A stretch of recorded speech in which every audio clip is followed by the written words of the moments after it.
윤석열 대통령 얘기부터 할게요. 네. 어제 7개월 만에 대구를 찾았습니다.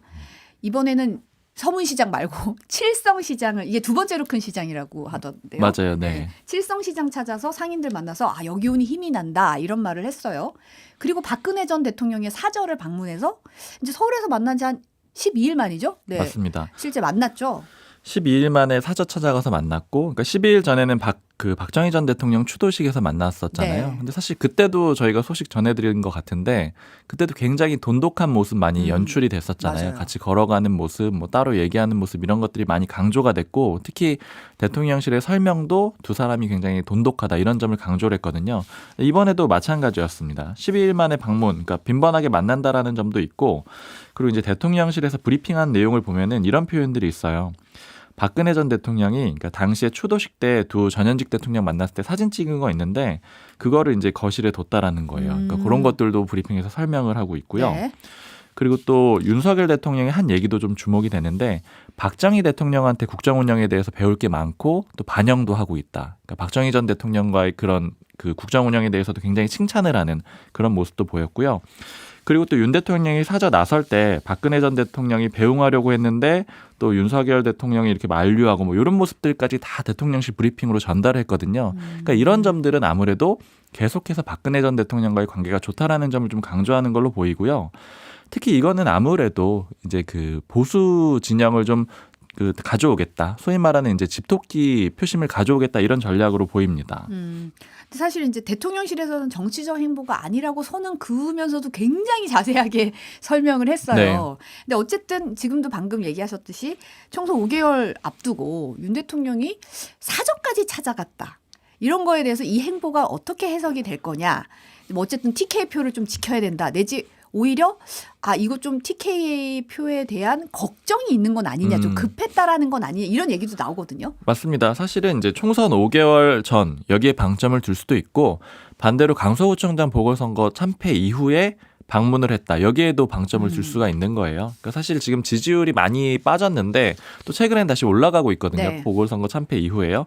근데 이제 그 추이를 보면은 이제 보수 진영에서 많이 결집을 하고 있는 그런 현상이 있고 실제로 그래서 집토끼부터 빨리 잡아가지고 일정 수준 이상의 지지율을 만들겠다 이런 판단들이 있고요. 실제로 여권에서도 좀 그런 얘기들을 해요. 일단은 이 지지율이라는 게 마치 일종의 그런 게 재산과도 좀 비슷해가지고 어느 정도 지지율이 나와줘야지만 그래야지만 또 이제 지지율이 더 붙는다라는 거예요. 아 이게 돈이 돈을 모으듯이 지지율이 또 지지율을 또 붓고. 맞습니다. 그런데 이제 단기적으로 빨리 그러니까 어느 정도 선은 회복을 시켜놔야 된다라는 그런 의미가 되는 거죠. 근데 그 선을 회복시킬 때는 이제 보수 진영을 다지는 게 훨씬 더 빠르잖아요. 그러니까 그렇죠. 이제 그 아무래도, 보수 진영 네. 다져가지고 빠르게 회복을 시키고 그 다음에 이제 중도층까지 확장을 하려고 하는 그런 전략이 있는 거고요. 지금 사실 이제 국민의힘에서는 오히려 이제 이런 부분도 좀 주목을 하고 있지만. 이번에 이제 같이 갔던 사람들에 대해서 역시 좀 주목을 하고 있습니다. 왜냐하면 같이 갔던 사람들. 네, 네. 그 이제 배석을 한 게 강승규 시민사회 수석도 갔고 이도훈 대변인도 이제 대통령실에서는 갔고요. 이제 박근혜 전 대통령 쪽에서는 이제 유영하 변호사가 늘 이제 함께하는데 이번에 그렇죠. 나왔거든요. 네. 그러니까 이제 다른 친박계 인사들에 대해서는 박근혜 전 대통령이 좀 선을 그었잖아요. 그러니까 그 사람들의 뭐 뜻이 제 뜻과는 같지 않다라는 취지로 얘기를 했는데 다만 유영하 변호사에 대해서는 언제나 이제 완전히 측근으로 지금 굳어진 상태거든요. 네. 근데 유영하 변호사가 지금 출마를 원하고 있고 늘 준비를 하고 있는데 네. 그 지역구가 대구 달성이에요. 그럼 이제 대구 달성은 또 누가 있는 곳이냐면은 그 추경호 경제부총리가 있는 곳이거든요. 그러니까 이제 아무래도 이제 박근혜 전 대통령과의 관계를 좋게 하고 이러다 보면은 적어도 한 명 정도는 이제 뭐 박근혜 전 대통령이 굳이 요청을 하지 않는다고 하더라도 당에서 이제 보고 배려를 할 가능성도 있잖아요. 공천을 그러면 줄 거냐 말 거냐. 맞습니다. 네. 근데 그렇게 되면은 또 그 지역구가 이제 경제부총리가 있는 지역구니까 이제 그런 것들은 좀 쉽지는 않은 상태인 거거든요. 왜냐면 이제 추경호 부총리를 뭐 이렇게 내친다거나 하는 게 쉽지 않고 또 어떻게 보자면 추경호 부총리가 그러면 이제 나올 수 있는 거냐 없는 거냐 이런 문제랑도 좀 연결이 돼 있기 때문에 그래서 이제 대구 지역은 어떻게 요게 굉장히 좀 변수 중에 하나로 좀 지켜보고 네. 있습니다. 좀 주목해서 봐야 될 부분이기도 하네요. 네. 이제 국민의힘 이뇨한 혁신위원장이 이분이 아주 광폭 행보를 보이고 있어요. 여러분을 만나고 있는데 일단 어제 김종인 전 비상대책위원장 만났는데 영상 잠깐 보고 얘기 나누겠습니다. 네. 환자가 그 약을 안 먹으면 어떡할 거냐? 그 약을 먹어야 된다. 실제로 변화를 이끌어내야 된다. 그 환자가 누구를 지칭하시는지 좀. 환자는 뭐 지금 누구야? 국민의힘이 환자지. 대통령께서 어떤 자세를 갖느냐에 달려 있는 국민의힘은 대통령 얼굴만 쳐다보는 정당이니까 대통령의 얼굴이 어떻게 변하냐에 따라서 변할 수도 있고 안 변할 수도 있고 그런 거지 뭐. 어쨌든 이제 인 위원장이 김종인 전 비대위원장 사무실 찾아간 거죠. 네, 지금 인유한 위원장 말씀하신 대로 광폭 행보하면서 범위를 다 넓히고 있잖아요. 그러니까 뭐 이준석 전 대표도 만나고, 그다음에 김종인 전 위원장도 만나고, 유승민 전 의원도 만났고, 사실 그리고 오늘은 홍준표 대구시장도 만났거든요. 네. 그러니까 여기저기 찾아다니면서 소위 말하는 비윤 그룹 인사들 적극적으로 만나고 있는 그런 상황입니다. 근데 이제 여기서 보면 처방은 잘했다. 이 부분은 이제 김종인 전 비대위원장이 긍정적인 평가로 보이는데요. 근데 환자가 약을 안 먹으면 어떻게 할 거냐 이런 말이 나왔어요. 네. 그러니까 결국 이제 그 처방이라는 것들은 이제 몇 가지가 있을 텐데 두 가지의 혁신안이 있고 하나의 요구안이 있잖아요. 네. 뭐 대사면이라고 표현이 됐던 징계 취소. 근데 이거는 뭐 어쨌든 간에 그냥 진행이 된 상태인 거고요. 당사자들은 반발하고 있죠. 이준석 전 대표랑 홍준표 시장이요. 그리고 이제 그 다음에 이제 사실 중요한 건 이제 오히려 요구안이었는데 소위 말하는 뭐 친윤 그룹의 인사들이 불출마를 하거나 아니면 험지 출마를 하고 또 대통령과 가까운 사람들이나 아니면 뭐 대통령실 관계자들이 뭐 험지 출마를 하거나 뭐 이런 것들을 요구해 놓은 상태인데 이제 이 약을 안 먹는다라는 그런 표현으로 좀 해석이 되는 상태예요. 네.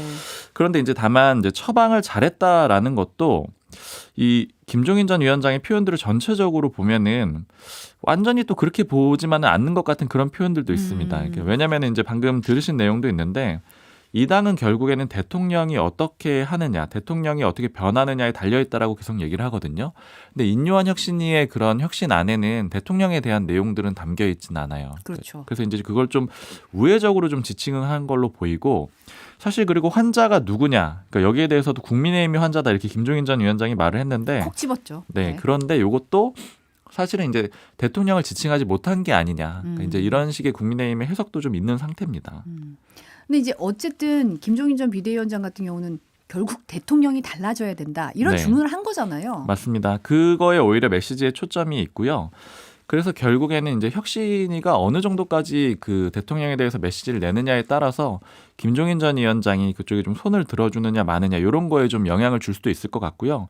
사실은 인유한 위원장하고 김종인 전 위원장의 만남에서는 오히려 김종인 전 위원장은 신당 쪽에 좀 손을 들어줬거든요. 그러니까 김종인 전 위원장의 표현 보면 이제 끝나고 네. 나서 기자들이 물어봅니다. 그러니까 신당 창당에 대해서 가능성이 뭐 어떻다라고 보느냐라고 하니까 이 만약에 국민들이 진짜로 이번에 판을 바꿔야 되겠다 이렇게 하면은 그렇게 판단하면 성공을 하는 거고 지금 시기적으로 그런 상황이 오지 않았나 이렇게 본다라고 하는 거예요. 그러니까 이 얘기는 결국에는 신당 쪽에 좀 힘을 실어주는 발언이고 신당에 힘을 실어준다라는 얘기는 결국에는 오히려 이제 혁신위 쪽에는 좀 힘이 빠지는 그런 얘기가 될 수 있는 겁니다.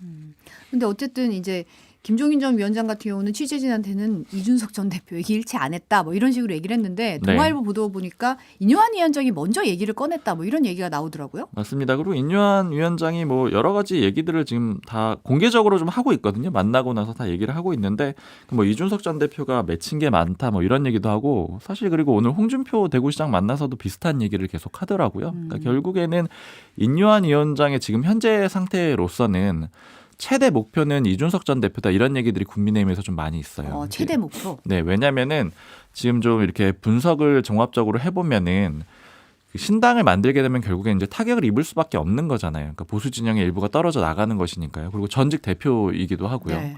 그리고 특히 이준석 전 대표에 대해서 주요하게 바라보는 거는 지금 이제 유승민 전 의원은 그렇게 세력이 많다라고는 보진 않고 있어요. 그러니까 결국에는 신당을 만들게 되고 보수 진영에서 신당이 만들어진다라고 하면은 그 주축이 이준석 전 대표가 될 가능성이 높고요. 네. 그리고 정의당 쪽에서도 사실은 그 이제 분열이 많이 지금 일어나고 있는 그런 상황인데 대표적으로 세 번째 권력이라고 해서 이제 일부 정파가 있는데 여기 같은 경우에는 이준석 전 대표랑도 같이 할 수 있다 이런 식의 판단을 하고 있거든요. 네.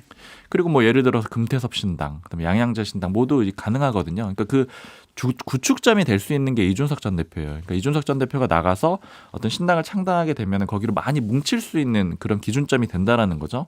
그러니까 그런 점에서 그 인유한 위원장으로서는 좀 막아야 되는 대상이기 때문에 신당 창당 자체를. 그렇죠. 특히 이준석 전 대표가 만드는 걸 막아야 되기 때문에 그 최종적인 목표라고도 할 수가 있고요. 그래서 오늘 인터뷰 또 들어보니까 다시 또 찾아가겠다 이런 얘기도 했더라고요.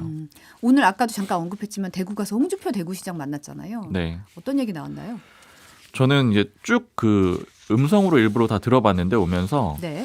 그 가장 인상적인 거는 듣보잡이라는 표현을 그 홍준표 시장이 너무 많이 쓰시더라고요. 6번, 7번 정도 제가 꼼꼼히 세보지는 않았는데 6번, 7번 쓰면서 그러니까 예를 들면 인유한 위원장이 얼른 도와주십시오. 뭐 연말까지 최소 도와주십시오. 그럼 뭐 듣보잡 때문에 뭐 안 된다. 뭐 그리고 뭐 듣보잡 때문에 이제 뭐 문제다. 듣보잡들이 설치고 있다. 대통령 믿고 그러고 있다. 이런 식의 표현을 하면서 굉장히 비판을 했고요. 그다음에 또 인상적인 거는 이제 인유한 위원장한테 굉장히 잘한다라는 식으로 칭찬했어요. 그러니까 뭐 문제를 일으키는 사람들은 다른 데 있는데 뭐 위원장 박사님이 뭐 이렇게 고생하느라 수습하느라 고생하고 있다 이렇게 사고는 얘기를 하는데 엉뚱한 사람이 저질렀는데 뭐 이런 얘기 했더라고요. 맞습니다. 그런데 그 와중에 좀 인상적이었던 거는 대통령에 대해서는 또 이렇게 평가를 하는 거예요. 대통령은 술수를 모르는 사람이다. 그러니까 어떤 뭐 이렇게 뒤에서 뭐 공작하고 이런 사람이 아니다. 이런 표현들을 쓰면서 아까 듣보잡이라는 표현 많이 썼다라고 말씀드렸잖아요. 그러니까 이거는 예전에도 이준석 전 대표도 당에 있을 때 현재도 당에 있지만 당 대표 시절에 이렇게 분리하는 전략을 일종의 썼었거든요. 예를 들자면 윤석열 대통령하고 친윤 그룹을 분리하는 그런 전략입니다. 윤핵관과 윤석열 대통령. 맞습니다. 네. 왜냐하면 윤 대통령하고까지는 척을 지지 않으려고 했었거든요. 초기에는 이준석 전 대표는. 네. 지금은 이제 물론 그런 태도도 다 이제 지나간 상태지만 그러니까 그거랑 좀 홍준표 대구시장의 태도도 약간 비슷한 면이 있더라고요. 그러니까 대통령에 대해서는 비판을 좀 자제하고 주변 인물들이 문제다 이런 식으로 계속 비판을 좀 했습니다. 윤석열 대통령을 둘러싼 주변 인물 듣보잡들이 문제다. 설친다. 뭐 이런 식의 이제 비판이 나온 거죠. 이제 김종인 전 위원장은 이제 험지 출마 권고 효과가 없을 거다, 힘들 거다 이런 네. 얘기를 했는데 실제로도 당내에서 받아들여질까요? 어떻게 좀 얘기가 나오고 있어요? 그러니까 험지 출마는 결국에는 이제 효과가 있느냐 없느냐를 얘기를 다 들어보면은 제가 들은 얘기 중에서는 한 명도 효과가 있을 거라고 하는 사람은 없어요. 아, 효과가 그러니까 그 효과라는 게 의석수를 추가한다라는 의미의 효과입니다. 그러니까 어디 예를 들어 뭐 김기현 대표를 어디 수도권에 보냈는데 당선이 될 것이다라고 추측하는 사람 아무도 없고, 그러니까 그럴 수 있는 사람은 이제 김종인 전 위원장도 얘기했는데 정세균 전 총리가 거의 유일하다라고 하고, 예를 들어서 이제 국민의힘에서 나오는 여러 가지 얘기들은 그건 이미 실패한 전략이다라고 하는데, 뭐 지난번 총선 때도 그랬잖아요. 그러니까 이해운 전 의원, 뭐 김재원 전 의원 다 안 됐었고요. 수도권 나왔는데, 그리고 뭐 예를 들어서 그 정우택 의원 사례도 얘기를 하는데, 정우택 의원 같은 경우에는 험지로 간 것도 아니고 이 청주 지역이 옆 지역구로 옮겼는데도 떨어진 적이 있었거든요. 그러니까 이제 그만큼 지역구로 옮겨서 당선된다라는 게 어렵다라는 거예요. 그러니까 나름 경쟁력 있는 후보를 내세운다고 해도 네. 이제 지역구를 그렇게 바꿔서 나갈 경우에 당선될 가능성이 그렇게 높지 않다. 맞습니다. 그래서 이제 그렇기 때문에 이게 실효적으로 한 석을 추가하기란 굉장히 어려울 것이다. 이렇게 보고 있는 거고, 그리고 만약에 진짜로 실효적으로 한 석을 추가하고 싶다라면은 하태경 의원처럼 움직여야 된다 이런 얘기도 있어요. 그러니까 왜냐하면 지금 하태경 의원도 물론 아직 지역구를 정하지 않았지만 일찍 가서 준비를 해야지 그나마 될까 말까라는 거죠. 만약에 선거에 굉장히 임박해서 갑자기 짜잔 하고 이제 어디를 내보내면은 당선될 가능성이 있겠느냐라고 하면은 있을 거라고 생각하는 사람 거의 없습니다. 그러니까 그럴 수 있는 사람들은 뭐 굉장히 그러니까 대선 후보 정말 대선 후보급 중에나 가능한 일이고 없을 거라는 거예요. 근데 이제 대신에 다른 효과는 기대를 하는데 결국 이제 그렇게 되면 물갈이 효과를 기대를 하는 거죠. 그러니까 일종의 쇄신을 한다. 이제 그런 정도는 보고 있습니다. 있는 사람을 물갈이하는 효과는 있을 수 있지만 그렇죠. 어차피 떨어지게 될 가능성이 좀 높겠죠. 실효 의석수를 늘리는 그런 효과는 좀 기대하기 어렵다. 맞습니다. 네. 그러니까 있는 분들이 이렇게 뭔가 흔쾌히 나가기는 힘들 거다. 그렇죠. 그 나가기도 힘들고 나간다고 하더라도 뭐 의석수가 추가가 될 거냐 여기에 대해서는 다 회의적이라는 거죠. 근데 사실 목표가 물갈이라든지 뭔가 한번 이제 드러내고 그 자리를 비워서 다른 사람으로 채워 넣는다라고 생각하면 그 목표에는 합당한 맞습니다. 사실 그래서 제안이긴 이제 하죠. 이미지나 아니면 혁신을 한다라는 그런 의미에서는 많이 환영하는 의원들이 있어요. 그러니까 대구 경북 지역들 외에 그러니까 수도권 지역 의원들은 사실은 속내로는 굉장히 환영을 합니다. 어찌됐든 간에 저기는 좀 갈아줘야 된다 이런 생각들이 있고, 그리고 어쨌든 국민들은 기본적으로 굉장히 그 정치에 대한 불신이 있고 특히 여의도에 대한 불신이 강하잖아요. 그렇죠. 그러니까 정부 인사보다 국회의원들에 대한 불신이 더 강하거든요. 그럼 국회의원들이 많이 바뀐다라는 거, 그러니까 그 자체의 하나 메시지만으로도 좀 국민의힘이 유리한 지점을 선점할 수 있다라는 생각들은 하고 있습니다. 근데 이제 요 지나가다 요런 해프닝 보도도 좀 있었는데 이준석 전 대표와 안철수 의원이 여의도 한 식당에 칸막이를 사이에 두고 설전을 벌였다. 네, 뭐 이런 얘기가 나왔어요. 맞습니다. 그 식당을 저도 사실은 굉장히 많이 갔고 네. 기자들끼리는 이 식당에서 언젠가 좀 그러니까 문제라고 예측은 하지 않았지만 분명히 언젠가 서로 마주치겠다 이런 얘기들은 그러니까 이준석 전 대표랑 안철수 의원 얘기를 하는 게 아니고 정치인들이 여기는 꼭 마주칠 수밖에 없다라고 많이들 얘기를 아, 했거든요. 많이 찾는 장소고 많이 찾아요. 많이 찾고 그리고 특히 이제 여기 좀 이렇게 이렇게 방으로 돼 있긴 한데 그냥 아까 말씀하신 대로 칸막이로 막아놓은 그런 형태거든요. 그러니까 그러다 보니까 언젠가 목소리 한번 들리겠다 이런 생각들은 다들 했던 그런 식당이거든요. 근데 실제로 그날 뭐 안철수 의원도 있었고 이준석 전 대표도 이제 각각 기자들을 만났는데 거기 더해서 서범수 의원도 있었거든요. 그 옆자리에는요. 네네. 그러니까 그런 정도의 식당이기 때문에 이제 그랬는데 이제 어쨌든 뭐 문제가 된 건 이제 두 사람이 워낙에 갈등이 깊었기 때문에 그랬고요. 그러니까 내용을 양쪽 모두에게 좀 들어봤는데 이제 다 종합을 해보면은 이준석 전 대표가 좀 한참 전에 와 있었다 그래요. 먼저 약속 와 있어서 시간이- 자리를 잡았었고. 맞아요. 그리고 이제 방이 어차피 각자 배정이 되는 건데 12시 약속인데 한 20분쯤 전에 와 있었고 그래서 이제 가만히 이제 조용히 있었던 거죠. 혼자 있었기 때문에. 그러니까 그 측근하고 이제 둘이만 있었기 때문에. 근데 이제 안철수 의원은 제때 왔고 거기서 이제 얘기가 되니까 이제 안철수 의원이 왔다라는 건 이준석 전 대표는 인지를 하고 있었던 것이고 그런 상황이었는데 이제 이건 이제 이준석 전 대표 측의 주장인데 목소리가 유독 좀 컸다 그래요. 안철수 의원이. 그래서 안철수 이제 의원이 기자들이랑 같이 간 거였잖아요. 맞습니다. 그래서 이제 먼저 얘기했던 건 아니고 기자들이 뭐 이준석 전 대표 인유한 위원장 만난 거 뭐 어떻게 생각하세요? 이런 취지로 물어보니까 이제 거기에 대해서 뭐 헤이트 스피치다. 그러니까 혐오 발언이다. 영어로 뭐 이런- 응대한 네. 거에 대해서. 그리고 또 뭐 영어를 막 이렇게 잘하지 못하는 것 같다라는 취지로 얘기했다라는 말도 전해지고 있고요. 그러니까 이제 이런 얘기들이 계속 이어지니까 이제 이준석 전 대표는 뭐 안철수 씨 식사 좀 합시다. 조용히 좀 하세요. 이런 얘기를 여러 번 소리를 질렀다 그래요. 이제 그리고 나니까 거기에 대해서 안철수 의원은 대응 안 했다라고 하고요. 그리고 이후에는 이제 목소리가 좀 각자 조용해지고 또 식당 나설 때도 서로 마주치진 않았다라고 합니다. 이게 참 이런 일이 있을 수 있겠다 싶었는데 실제로 벌어지긴 하네요. 네, 사실 옆에 있어서 이제 비판을 하더라도 대응을 안 하는 게 좀 일반적으로 더 그렇죠. 그 이제 일반적인 옆에서 대응이잖아요. 이제 얘기를 듣더라도 내 얘기를 하네 아니면 누구 얘기를 하네라고 그냥 가만히 그렇죠. 듣고 있고. 사실 오히려 뭐 더 그냥 듣고 있을 수도 있고요. 저 사람 이런 얘기 하나 보다. 근데 워낙에 이제 두 사람은 관계가 안 좋다 보니까 이제 이런 또 해프닝도 벌어진 것 같습니다. 네. 이준석 전 대표가 이제 신당 창당서를 띄우면서 비명계 의원 접촉하고 있다고 했고 이제 거기에 이상민 민주당 의원이 거취에 대해서 고민하고 결정을 내려야 될 상황이 다가오고 있다고 생각된다 이런 말을 했어요. 네. 뭐 또 시점도 얘기를 했거든요. 뭐 거의 한 달 이런 식으로 얘기를 했기 때문에 굉장히 구체화됐습니다. 근데 다만 민주당 내에 그럼 이제 비명계 중에 대표로 거의 그러니까 비명계 중에 한 명으로 꼽히는 인사잖아요. 그러니까 그 직접적으로 발언도 많이 하고요. 네. 근데 비명계 쪽에 전반적으로 의원들한테 물어보니까 제가 들은 표현은 이상민 의원은 이상민 의원이다. 이제 그냥 비명계라고 이렇게 포함시키기는 좀 어렵다. 그러니까 이 얘기는 비명계들이 다 같이 움직일 가능성은 좀 없다라는 거예요. 그러니까 이상민 의원은 좀 독자적인 행보로 보고 있고 다만 이원욱 의원 같은 경우에도 조금 더 또 공격적인 발언들을 더 하면서 약간 이제 탈당 가능성을 좀 시사하긴 했는데 어쨌든 전체적인 분위기는 집단적으로 움직일 가능성은 좀 높지 않습니다. 근데 다만 이준석 전 대표 쪽에 물어봤을 때는 분명히 움직임이 좀 있다라고 보고 있고 그리고 이준석 전 대표 쪽에서는 국민의힘 내부에서도 좀 들썩들썩한다라고 표현을 하고 있거든요. 네. 근데 다만 실제로 나올 만한 인물이 있는지 이렇게 감지되는 인물은 아직까지는 좀 없는 상태고요. 물론 이제 소위 말하는 유승민계나 그런 의원들은 일부 움직일 수는 있을 것 같아요. 근데 아직 구체적인 움직임은 없는 상태고요. 그래서 이제 아까도 얼핏 말씀을 드렸었는데 요 이제 신당 그룹이 어떻게 만들어질지는 이준석 전 대표가 어떻게 움직이느냐에 따라서 굉장히 좀 달려 있고요. 사실 오늘 이제 또 이제 다른 방송국에서 그 금태섭 전 의원을 또 만났거든요. 그래가지고 이제 물어봤습니다. 아까도 제가 말씀드렸는데 이제 류호정 장혜영 의원 같은 경우에는 이준석 전 대표랑 같이 하고 싶다라는 그러니까 열린 마음이라는 그런 입장이에요. 근데 네. 이준석 전 대표는 같이 안 하고 싶어 하거든요. 그러니까 여기에 대해서 금태섭 전 의원한테 물어봤더니 이제 본인이 한번 설득도 좀 해볼 생각이 있다. 뭐 이렇게 얘기를 하고 있더라고요. 안 그래도 이제 그 금요 연석회의 네. 이상민 의원이랑 양양자 의원, 금태섭 전 의원이 이제 같이 뭐 정치개혁 관련해서 논의하겠다 기자회견 가졌잖아요. 맞습니다. 근데 이 모임이 결국에는 이제 신당 창당의 구축점이 될 수가 있고 그러니까 여기에서 이제 이준석 전 대표가 딱 합류를 하게 되면은 일종의 화룡점정을 찍게 되는 그런 상황이라고 보시면 되고요. 이 모임이 아까 말씀드린 거기가 대부분 다 들어있어요. 뭐 네. 세 번째 권력, 뭐 금태섭 신당, 양양자 신당 다 들어있고요. 그리고 제가 이제 그래서 물어봤습니다. 그럼 이렇게 합친다라는 건 결국에 이제 다 모은다라는 건데 이렇게 다 모은다라고 하면은 가치를 어디다 둬야 되냐 아니면 어떻게 분류를 해야 되냐 이런 얘기들을 좀 물어봤더니 이제 세 번째 권력 쪽에서 해주는 얘기인데 진보 보수라는 그런 가치로 좀 분류는 안 했으면 좋겠다고 하더라고요. 그러니까 네. 오히려 그런 쪽에 초점이 있다라는 겁니다.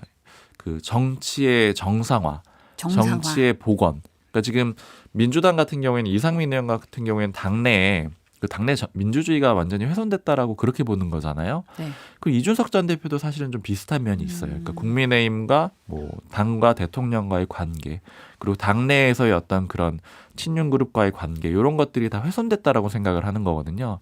그러니까 이제 그런 것들을 기본적으로, 그리고 여야 대화가 없고 이런 부분 얘기하는 건데. 민주주의, 협치, 수평적 관계 회복 뭐 이런 맞습니다. 건가요? 그러니까 그런 것들을 토대로는 뭉칠 수 있지 않겠느냐. 그리고 이제 아직은 이제 모임이 뭐 많이 진행이 된 게 아니라서 구체안이 나온 건 아니지만 그 모 인사가 이제 추측으로 하는 얘기는, 그러면 이제 어떻게 선거운동 같은 거 하냐 이렇게 물어봤더니, 만약에 이게 되기도 되게 어려운 단계예요. 근데 만약에 다 뭉쳐서 한다라고 하면은 연합체 형태가 좀 될 것이고, 연합체 형태가 된다라고 하면은 여기가 보면 이제 다 뭉치면은 뭐 보수 진영도 있고 중도도 있고 진보도 있고 이런 형태가 되는 거잖아요. 네. 그러면은 지역구를 좀 나눠가지고 하면 좀 어떻겠느냐, 전략적으로. 그러니까 예를 들어 뭐 영남 같은 데는 이제 보수 진영의 그런 이제 분파라고 할까요? 그쪽에서 뭔가 많이 나가고. 기획을 가능한 네. 그런 형태로. 맞습니다. 그래서 뭐 그런 식의 안들도 좀 논의는 되고 있는데, 다만 요 사람들이 다 모여야지 성공할 가능성이 높고, 또 반대로 다 모이기는 굉장히 어려운 상태다. 그렇게도 또 자각도 하고 있는 상태입니다.